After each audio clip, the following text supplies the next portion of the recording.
दोस्तों, अगर आप इक्विटी मार्केट में इन्वेस्ट करते हैं तो आपने टाटा स्टील का नाम जरूर सुना होगा। स्टील सेक्टर के इस जायंट ने अपने आप को इंडिया के लार्जेस्ट इंटीग्रेटेड स्टील कंपनी के रूप में एस्टैब्लिश किया है। लेकिन क्या टाटा स्टील का स्टॉक 2025 के लिए स्ट्रॉन्ग इन्वेस्टमेंट बन सकता है? और क्या है इस कंपनी का आगे का फ्यूचर? चलिए इस वीडियो में साथ में पता करते हैं। क्या हालचाल इन्वेस्टर्स, मेरा नाम है गोरक्ष और मैं हूं एक स्टॉक मार्केट एनालिस्ट और आप देखना शुरू कर चुके हैं टाटा स्टील का stock analysis video.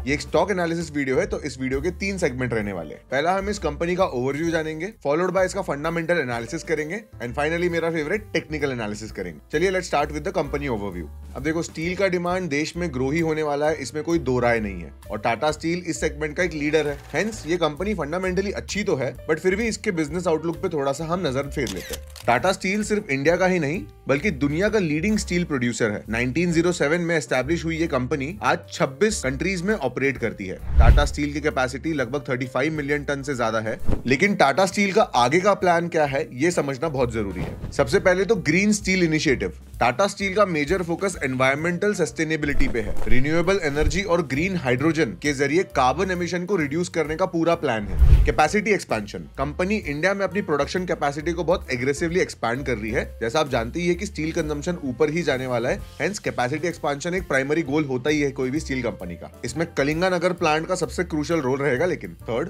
Vertical integration. Tata steel ने अपने रॉ मटेरियल सोर्सिंग को सिक्योर करने के लिए माइनिंग एसेट को काफी एक्सपैंड किया है, जिसका इंपैक्ट कॉस्ट एफिशिएंसी पे पड़ता है। टाटा स्टील ने यूरोपियन और साउथ ईस्ट एशियन मार्केट में अपने प्रेजेंस को स्ट्रेंथन किया है और इसके लिए उसने स्ट्रैटेजिक पार्टनरशिप्स भी डेवलप की है।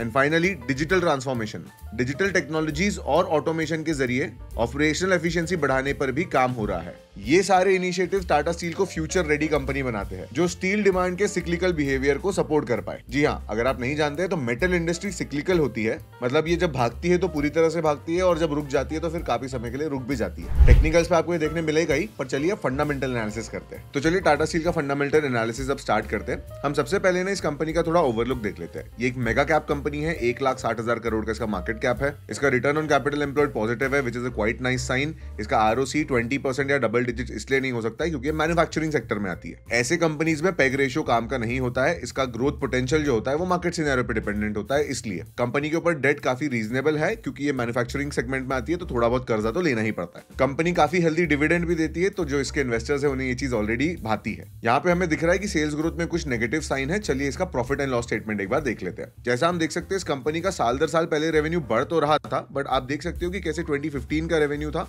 पीक, और फिर उसके बाद से फिर 2019 में वो रेवेन्यू फिर से पिकअप होना स्टार्ट किया। यही बताता है the cyclical nature of this stock. जैसे आप अभी देख सकते हो कि 2022 में कंपनी ने अपना ऑल टाइम हाई सेल्स किया था, और आज के तारीख में अगर देखा जाए तो सेल्स थोड़े बहुत डाउन तो जरूर है। कंपनी का current trailing 12 month sales growth जो है वो नेगेटिव दिख रहा है। लास्ट 3 इयर्स में it is still okay. Company का प्रॉफिट ग्रोथ जो है वो भी एक एवरेज ही दिख रहा है, basically nothing impressive so far. The thing that you need to look over here is the operational profit margin of this company. देखिए, ये मैन्युफैक्चरिंग सेगमेंट की कंपनी है तो इनका डबल डिजिट ऑपरेशनल प्रॉफिट होना बहुत अच्छी बात होती है। As of today it stands at 11%। अब अगर हम कंपनी के वैल्यूएशन की बात करें तो देखिए, आपको दिखेगा यहाँ पे कि कंपनी अंडर वैल्यूड फिलहाल तो बिल्कुल नहीं है।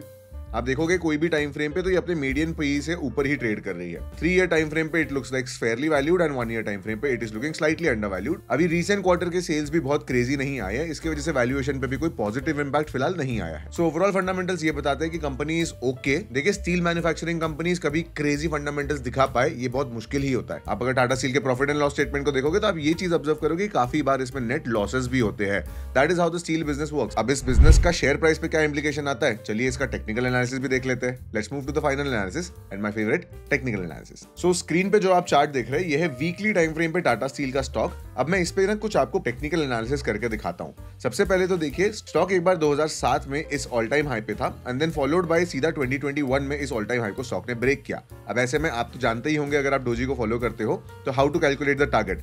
आपने डेप्थ ऑफ द कंसोलिडेशन को मार्क करना है and place it to the until the all time high with the help of Infoline tool. कई लोग मुझे कमेंट में पूछते हैं कि इन्फोलाइन टूल कहाँ से मिलती है। देखिए, टॉप लेफ्ट कॉर्नर में जहाँ पे आपको ट्रेंड लाइन दिखता है ना, उसी पे आप नीचे स्क्रॉल कीजिए, आपको यहाँ पे इन्फोलाइन टूल मिलेगा, इसे स्टार मार्क करके रखा कीजिए। नाउ अब हम इसी टारगेट को, अब इसी डेप्थ को हम लोग ऊपर प्लॉट कर लेंगे एंड फाइनली ये बन जाता है the technical target of Tata steel.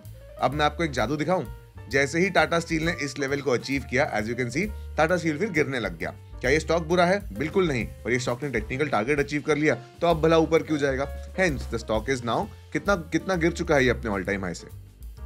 Nice, it's 30%, 32% discount पे आपको अपने ऑल टाइम हाई से मिल रहा है। One thing that you have seen is कि स्टॉक अभी मोमेंटम में जरूर है, स्टॉक कंसिस्टेंटली अभी हायर हाइज बनाया जा रहा है अगर आप लार्जर टाइम फ्रेम पे देखोगे तो।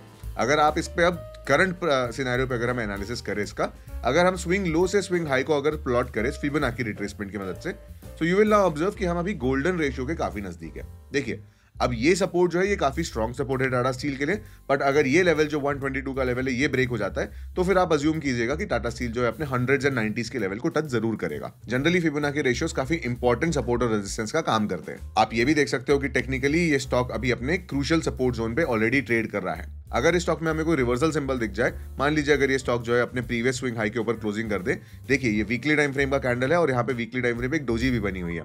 हेंस इसका हाई जो होता है वो आपको हमेशा नोट डाउन कर लेना चाहिए। कभी भी देखो अगर आपको स्टॉक मार्केट में लार्जर टाइम फ्रेम पे डोजी दिखती है ना, तो उसका हाई और लो आप मार्क जरूर कर लिया कीजिए।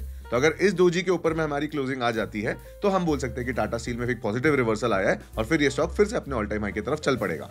देखिए लॉन्ग टर्म इन्वेस्टिंग के लिए ये स्टॉक कैसा है, इसके लिए हम टेक्निकल टारगेट फिर से कैलकुलेट कर सकते हैं प्रीवियस कंसोलिडेशन की मदद से। जैसा आपने देखा कि अगर कंसोलिडेशन ब्रेकआउट होता है तो टारगेट आता तो है, तो अब ये रहा हमारा प्रीवियस जो कि लेटेस्ट कंसोलिडेशन पैटर्न है, इसमें भी हम यही सेम चीज करेंगे। डेप्थ ऑफ द कंसोलिडेशन को मेजर करेंगे, we will plot it above the all time high जो कि प्रीवियस ऑल टाइम हाई हुआ करता था।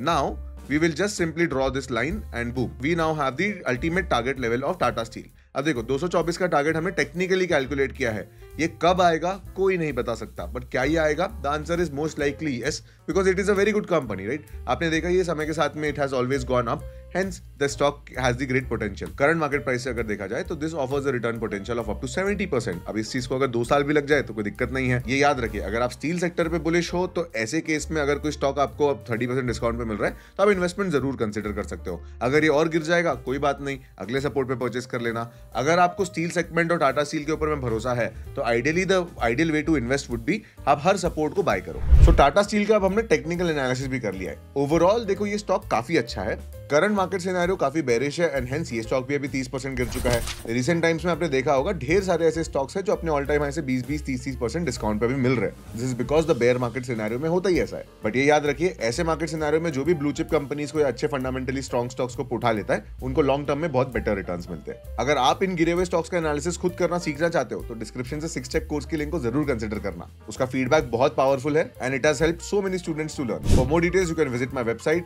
आई होप ये एनालिसिस वीडियो आपको पसंद आया होगा। नेक्स्ट कौन से स्टॉक का आप एनालिसिस चाहते हैं मुझे कमेंट सेक्शन में जरूर बताना। इस वीडियो को लाइक कर देना and I will see you in the next one.